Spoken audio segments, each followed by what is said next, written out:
There's nothing like your car. Sure, some are fancier, but yours is yours. The seats adjusted just the way you like it. The aircon set perfectly. At Hertz, we can't provide your car, but we can provide a great range, convenient locations and smooth service, plus 15% off the base rate for AA members. Think of Hertz as your car away from car. Visit hertz.co.nz/AA and book now. T's and C's apply. You're listening to the Weekend Sport Podcast with Jason Pine from News Talk ZB. Elite paddler Alicia Hoskin joined a very exclusive club of Kiwis to win multiple gold medals at the same Olympic Games. First this. It is Germany at the moment who have their bow just in front from the New Zealanders. Carrington setting the rhythm and the pace for her teammates in behind. The bows are now back in front for New Zealand. It's Carrington lifting the rate. The black boat keeping its nose in front of Germany. They can see the finish line. It is gold for New Zealand. It's the women's K4 to the 4 and the 6th golden moment for Dame Lisa. And then this. They are 6 metres ahead. Oh, they're flying, the Kiwi crew. There is no stopping. Carrington and Hoskin, they are heading for the finish line and they are miles ahead of the opposition. Carrington and Hoskin, a boat length and a half lead. New Zealand, gold! 2 golds in 2 days for the dynamic duo. And the legacy of the goat in the boat just gets bigger by the race. Yeah, gold in the K2 500 alongside Dame Lisa Carrington, having also won the K4 500 with Dame Lisa, Tara Vaughan and Olivia Brett the previous day. Alicia Hoskin is with us. Alicia, I hope you enjoyed listening to those calls. With a couple of months now past, how do you reflect back on what happened in Paris? I mean, even just hearing you talk about those accomplishments, it still brings a big smile to my face. And I think it's still sinking in. I mean, like, what an absolute privilege to be able to compete with these girls and to be in a place like Paris doing it. I have extremely fond memories, and it has been nice, even getting back on the water now, back doing what we love. It's just nice to be carrying that experience with us. We're still buzzing. Awesome. Can you take us back, Alicia, to the process behind you being paired with Dame Lisa Carrington in the K2, that after Caitlin Regal retired following the last Olympic Games? Yeah, totally. I mean, every combination or every group of athletes that make up a boat means the boat is completely new and completely different. So it has been really cool learning from the crews that have been before us, but then really balancing that with you've got to find your uniqueness within the boat or what you bring to the boat. So that's been a really cool journey of just learning how to work with Lisa, how we optimize our paddling, but then also how we work together off the water. And same with the K4, there's been a few crews that have been before us that we've learned so much of, and it's cool to see that legacy keep progressing. So we're trying to sort of accumulate all our knowledge so that the girls that can step in the boat after us have a little bit of taste of that, but can also bring their uniqueness to the boat. So it's been a really cool journey learning how that works in the physical sense, but also off the water. So yeah, it's been a lot of work, but it's been a cool journey. I want to talk about the K4 as well, but in the K2 with Dame Lisa, was it a connection that you were able to forge relatively quickly? Yeah, I mean, I got the opportunity to paddle a K2 with Lisa when I was about 18 years old, and I couldn't stop my legs from shaking because I was so nervous. And it was just, she was sort of my role model in the sport growing up. So to get in a boat with her, I could not stop the boat from shaking. So it's been a full circle moment actually racing in Paris. So yeah, we've developed that friendship for over many, many years, which means that when it comes to working together professionally, we do have a lot of trust and a lot of respect for each other. So I would say it's relatively quick and easy to be able to step into that working relationship. Did you feel any pressure, though, Alicia, coming into the boat? Dame Lisa and Caitlin Regal, of course, won gold in Tokyo. Did you feel any pressure? Definitely. I mean, I think I just tried to frame it up as it means a lot to me, and it means a lot to our country. It means a lot to our sport. So I took that extremely seriously, and it is, you get these opportunities once every 4 years, which you work for so many hours on the water to even be able to turn up at the start line, let alone the pressure of executing a race and the sort of expectation that you can actually do quite well.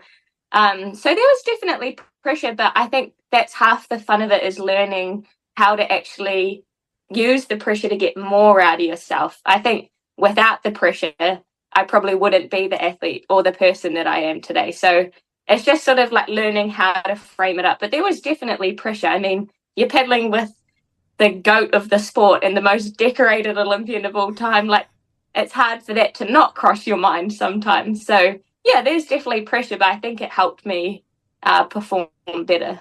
So in Paris, the K4 final was the first one. You led it halfway, but then Germany got in front. I can tell you we're all a bit nervous back here watching, but you got back in front and took the gold. Can you take us or talk us through the back end of that race? Totally. I mean, it's so exciting because the Germans and the Hungarians have such a strong legacy in the sport. They've won the Olympic Games between those two countries since it began. So to actually be in the fight with those crews is something incredibly special for New Zealand anyway. But we knew the different race strategies that different countries have. So we knew to stay calm as Germany came through in the middle section. So to us, it wasn't necessarily a surprise that they're right there or they're inching ahead of us. So as much as it kept everyone on their seats, we had to really trust our race plan. And we knew that we could, if we trusted it, we could come through in that back end in that last 200 meters. So yeah, we hit the 200 meters to go, and I just saw the intensity in Lisa's body, and I was like, all right, we're all in here. And so all the girls, it was sort of like all of our paddles hitting the water at the same time, and we just had this really cool momentum through to the finish line, which as a paddler is sort of the feeling you're always searching for. And it's sort of it's cooler than the gold medal, that feeling of like coming through the back end of a race. So yeah, that's a cool memory for all of us to have. I bet. I remember chatting to Tara and Olivia afterwards, actually. They were so delighted, and rightly so. Can you talk about how you forged such an effective K4 combination? Definitely. I mean, every girl brings sort of that unique quality to the boat. So like someone like Olivia is an extremely powerful athlete.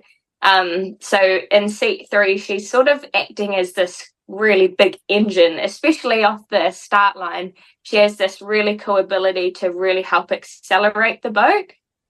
So that's sort of like a big part of her role within the K4. And then Tara's extremely consistent, like race on race on race will do the exact same thing every race. So it's an extremely reliable person to have in the back of a boat, because you've really got to, especially in the back of the boat, you've got all the countries around you, there's paddles everywhere, there's water flying everywhere.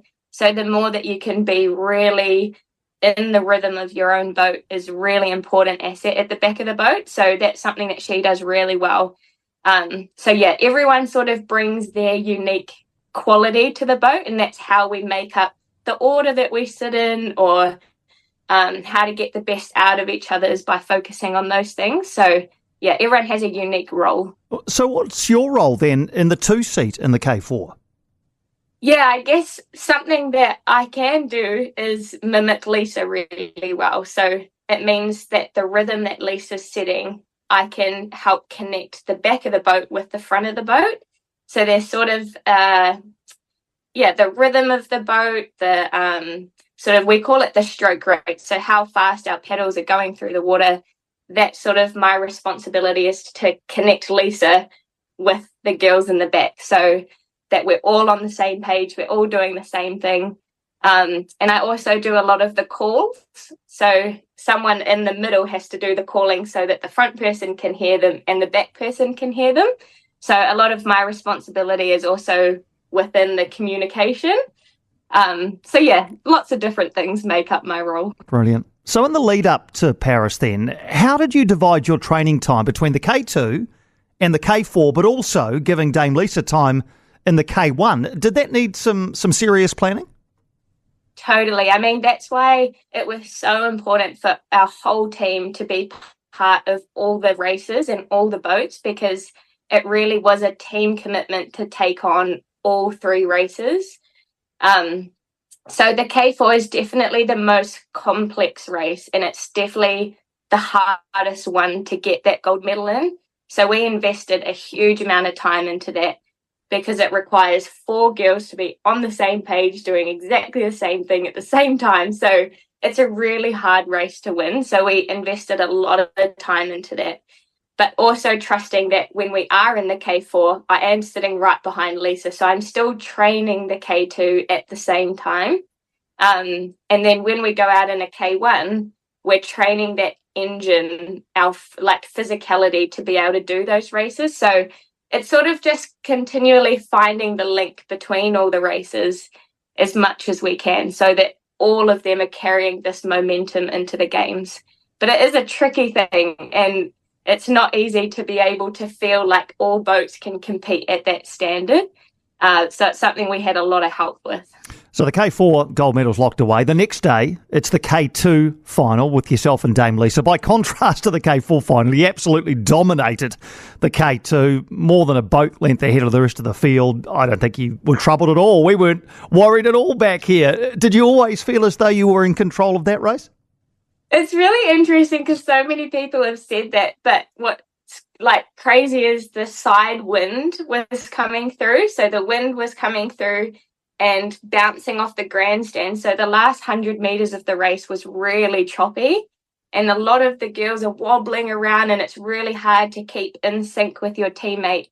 And I remember thinking, we've come this far, I don't want to fall in. So I was so focused, and I had no energy going to where the other crews were. I was just so focused on Lisa, staying in sync with her. And so I didn't really realize what we'd done until we crossed the finish line. But yeah, at that point, it was just incredible. Like, it was such a cool race to be a part of, and to have that many girls fighting behind us, and having 2 girls get the 3rd equal, that really happens in kayaking. So it's awesome to see the quality of the field as well.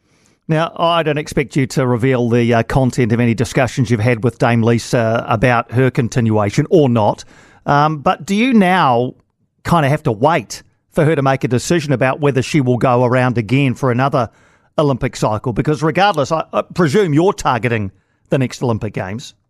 Yeah, so pretty much my goal isn't really dependent on anyone or anything. As soon as I went on break, I absolutely missed paddling, and I missed the girls. So I knew that I just wanted to get back on the water. So yeah, that's happening irrelevant to whatever our context is going forward. So yeah, that's something that I love to do. But it's been awesome because it's not like our team has made a commitment to keep working together, because we have these experiences and this knowledge that we've learned before the Paris Olympics. We're not just going to throw that away and walk away or anything. So we're really trying to spend hours off the water debriefing and planning and how a K4 paddles, because we have only done it once, and a lot of other countries have done it a lot of times. So we're still really working hard to try and set up what our program looks like, how we move forward together, how we can make the next one more knowledgeable or faster. So we're spending a lot of time doing the debriefing and the planning, which has been really exciting. Have you or would you ever race K1? I mean, we get asked that all the time, but I mean, I'm so passionate about the team, and I'm so passionate about K4 racing and K2 racing that it's not necessarily something that's on the top of my mind, but I'm really invested in our team. So that's definitely where my priority is. All right. You had heart surgery when you were 17 years old. Did you ever think you might not be able to keep paddling at an elite level? Definitely. I mean, if my ablation wasn't successful, then there would have been no career in high performance sport for me. So there was definitely a time there where I thought that maybe I couldn't exercise to that level again, or even just move my body to that level. But something that it did give me was this new sort of perspective, which was, if I can't do the sport, who am I, for one? But then also, what is it that I miss so much? I miss the community. I miss being out there with the girls. I miss the challenge of it. So it really helped me find why I wanted to do this, rather than, I just want to win the Olympics. It became so much more than that. When I did get to come back to paddling, I think it really helped me have it in a bit more of a perspective, and what a privilege it is that my body can move this way and can actually train 3 times a day. And so I feel like I really haven't taken that for granted. So I'm really, really grateful. Amazing insight. What a great outlook as well. So where are your gold medals? Where do you keep them? They're actually just here. They're on my desk. They come to my school visits with me, and they're still doing the rounds. I think about maybe 2,000 people might have either taken pictures with them or held them. So they're a little bit scratched up, but that's how I'd prefer it anyway. Absolutely. Look, they're not supposed to live behind glass, are they? Or in a drawer somewhere. They're supposed to be taken out and shown around and used to excite people and motivate people, perhaps, to be an Olympian themselves. Just terrific. Look, it's been such a pleasure talking to you, Alicia. Just before I go, so you mentioned before you're back training now. You're back in the water. Yeah, we had about 5 weeks off, and I had ants in my pants. So I have got back out on the water, back in the gym. And it's very basic level training, but I do love it. So I'm back out on the water now. Well, you gave us a couple of absolutely magnificent moments in Paris in the K2 and the K4. Congratulations, Alicia. It's obviously, nowhere near the end for you. Another Olympic cycle coming up in whichever form that takes. Again, congratulations, and thanks so much for taking the time for a chat. Thanks for having me. Thanks, Alicia. Alicia Hoskin there, double gold medalist at Paris in the K2 and K4 500 metres. For more from Weekend Sport with Jason Pine, listen live to News Talk ZB weekends from midday, or follow the podcast on iHeartRadio.